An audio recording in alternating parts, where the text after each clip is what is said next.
Proton emas 5 dah dilancarkan. Harganya daripada RM56,000. Versi Prime pun bermula dari RM56,800.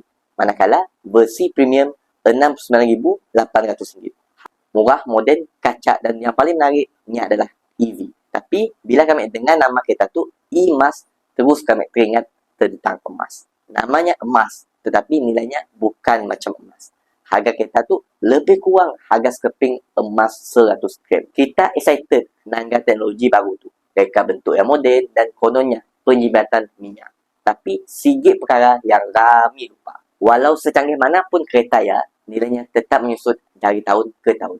Keluar je daripada showroom, harganya terus pupuk. 5 tahun kelak, nilainya mungkin tinggal separuh saja. Dan masa nak jual balik kelak, belum tentu cukup untuk deposit kereta yang baru. Tetapi emas, lain kisahnya tuan-puan.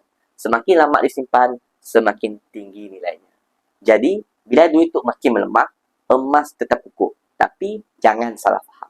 Beli kereta tu sip salah. Tapi, ramai yang beli kereta yang salah. Jadi, bila kami nanggap Proton emas 5 tu, kami terfikir, namanya memang emas.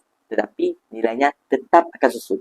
Mun tuan-puan mampu beli emas 5 tu, bagus. Tapi, pastikan juga dalam masa yang sama, tuan-puan ada juga emas yang sebenar untuk simpanan. Lepas itu, follow kami untuk perkongsian ilmu emas setiap hari.